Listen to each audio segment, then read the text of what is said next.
तो अभी हम जो क्वेश्चन लेके आए हैं वो पार्लल एंड सीरीज कॉम्बिनेशन का दोनों मिक्स का क्वेश्चन लेकर आए हैं। यानी कि जब हम लोग पार्लल कॉम्बिनेशन और सीरीज कॉम्बिनेशन को मिक्स कर देंगे तो किस तरीके से सॉल्व करेंगे उसको अभी हम देखेंगे।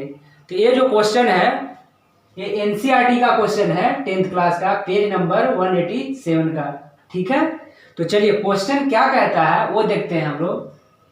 देखिए क्वेश्चन कहता है कि एक सर्किट बना हुआ है और इस सर्किट में R1 और R2 जो रेजिस्टेंस है वो पार्लल में है। दूसरी बात क्या है कि देखिए R3 and R4 and R5 ये तीनों रेजिस्टेंस पार्लल में कनेक्टेड है। तो पूछ रहा है कि हमारा जो टोटल रेजिस्टेंस होगा वो कितना होगा। ठीक है, सेकंड क्वेश्चन क्या पूछ रहा है कि इस सर्किट में टोटल करंट कितना फ्लो करेगा। तो फर्स्ट क्वेश्चन क्या है, टोटल रेजिस्टेंस का वैल्यू निकालना है, और सेकंड क्वेश्चन क्या है, टोटल करंट की वैल्यू निकालना है। देखिए जो पोटेंशियल डिफरेंस का वैल्यू दे रखा है वो 12 वोल्ट है। ठीक है, देखिए R1 इक्वल टू कितना है 10 ओम्स है, R2 इक्वल टू कितना है 40 ओम्स है, R2 कितना है 40 ओम्स है, और R3 कितना है 30 ओम्स है, और R4 कितना है 20 ओम्स है, और R5 कितना है 60 ओम्स है। तो चलिए अब इसको हम लोग सोल्व करते हैं। तो देखिए जो हमारा सॉल्यूशन है वो क्या है कि फिगर से देखिएगा, फ्रॉम फिगर अगर हम इस फिगर की बात करें तो देखिए जो R1 और R2 है ये दोनों आपस में कैसे हैं, पार्लल है। तो देखिए हमने माना कि R1 और R2 क्या है, पार्लल है। तो लेट हमने माना कि R जो डैश होगा वो इक्विवेलेंट होगा किसका, R1 और R2 का। हमने माना कि R डैश क्या होगा, इक्विवेलेंट होगा R1 और R2 का। ठीक है, तो देखिए जब कोई पार्लल में रहता है दो रेजिस्टर तो कैसे निकालते हैं, तो हम उसका इक्विवेलेंट को इस तरफ लेते हैं, यानी कि 1/R dash equal to 1/R1 plus 1/R2। तो R1 की वैल्यू कितना है 1/10 है, 10 है यहाँ पे, तो 10 पुट कर दिया, और प्लस 1/R2, तो R2 कितना है 40, तो 40 पुट कर दिया। अब 10 और 40 का एलसीएम कितना होगा 40 होगा ना, तो 10 चौका 40, यहाँ पे 4 आ जाएगा और 40 से कम 40, तो 4 प्लस 1 कितना हो गया 5। तो यानी कि 1/R की वैल्यू कितना आ गया हमारा 5/40, 5/40 कितना हो जाएगा 1/8 पानी 40, यानी कि 1/8। अब देखिए 1/R की वैल्यू कितना आ गया 1/8। अब इसको हम क्रॉस मल्टीप्लिकेशन करेंगे तो R डैश इंटू 1 और 8 इंटू 1, यानी कि R डैश का वैल्यू कितना आ चुका है हमारा, तो 8 ओम्स आ चुका है। यानी कि R1 और R2 का अगर हम क्या करें, इसको कंबाइन करें पार्लल में, तो हमारा इक्विवेलेंट रेजिस्टेंस कितना आएगा 8 ओम्स आ गया। यानी कि इन दोनों का अगर हमने कंबाइन किया तो कितना आ गया 8 ओम्स आ गया। तो देखिए अगर 8 ओम्स आ गया तो इसको आप ऐसे भी लिख सकते हैं। अब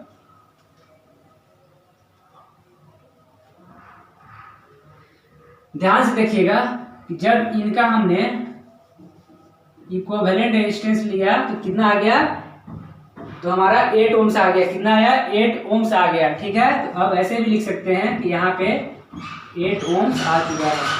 दूसरा लेते हैं, ढंग से नहीं चल रहा है वाला। तो यहाँ पे कितना आ गया है 8 ओम्स आ गया है, 8 ओम्स आ चुका है।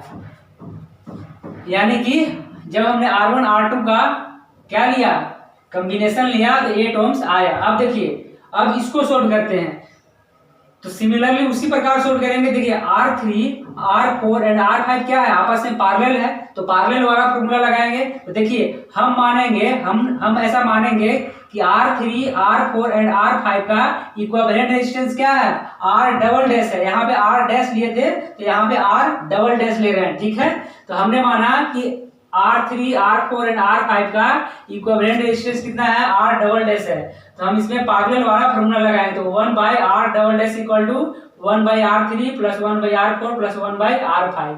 देखिए 1/30 पुट कर गया, R3 कितना है 30, तो 1/30, R4 कितना है 20, तो 1/20 प्लस R5 कितना है 60, तो 1/60। ठीक है, 30 20 का एलसीएम कितना आ जाएगा 60 आ जाएगा, 30 दूनी का 60, 20 60, और 60 एकम 60, तो 20 2 + 3 + 1 कितना आ जाएगा 6 आ जाएगा, 6/60, 6/60 कितना होता है 1/10, यानी कि 1/r डबल डैश का वैल्यू कितना आ रहा है यहाँ पे 1/10, तो r डबल डैश का वैल्यू कितना आ जाएगा 10। इसका मतलब ये हुआ कि जब R3 R4 और R5 को आपस में कनेक्ट किए और इक्विवेलेंट लिए तो कितना आ गया 10 ओम्स आ गया, यानी कि इन तीनों को कंबाइन किए तो क्या आ गया 10 ओम्स आ गया। तो इसको मिटाइए आप और इसको इस तरीके से लिख लीजिए,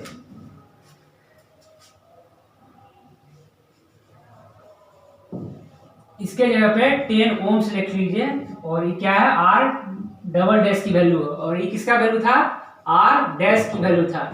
ठीक है, तो इतना हम लोग ने कर लिया।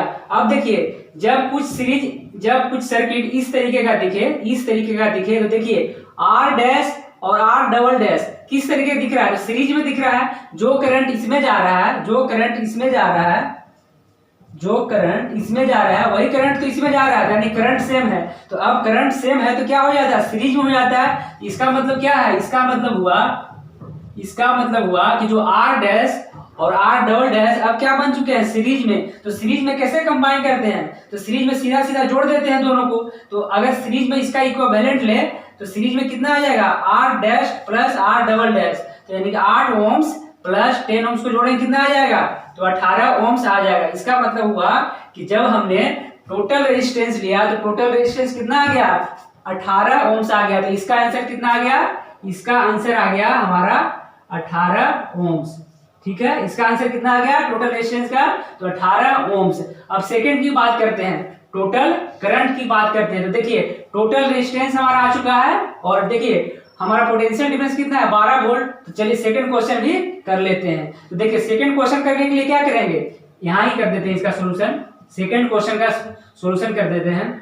देखिए V इक्वल टू क्या होता है I इंटू R होता है, V equal to I into R होता है। V कितना है 12 वोल्ट है, 12 वोल्ट है। I कितना, I हमें क्या है I ही तो निकालना है, तो इसको छोड़ देते हैं। और टोटल रेजिस्टेंस हमारा कितना आ चुका है तो 18 ओम्स आ चुका है, तो यहाँ पे 18 ओम्स पुट कर दिए। ठीक है, अब I का वैल्यू निकालना है तो 12 वोल्ट डिवाइड 18 ओम्स। ठीक है, अब 12/18 में डिवाइड करेंगे तो कितना आ जाएगा 0.67 एम्पियर। इसका मतलब क्या, करंट का वैल्यू कितना आ गया हमारा आंसर 0.67 एम्पियर आ गया, 0.67 एम्पियर आ चुका है। ठीक है, तो हमारा दोनों वैल्यू आ गया। एक क्या आ गया हमारा, तो एक आ गया हमारा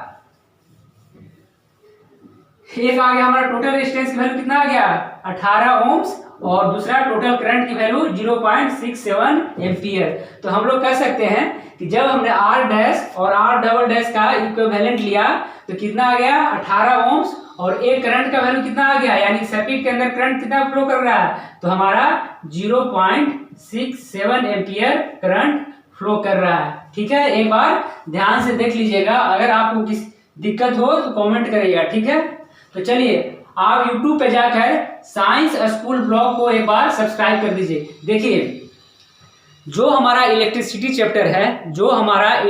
चैप्टर है वो बिल्कुल ही सही तरीके से हमने हर एक पॉइंट को डिस्कशन करते हुए, हर एक पॉइंट को एक्सप्लेन करते हुए, यानी कि हर चीज का डेरिवेशन करते हुए हमने चैप्टर को समाप्त कर लिया है। ठीक है, और हमने न्यूमेरिकल भी कर लिया है, 2 न्यूमेरिकल और करेंगे और इसी के साथ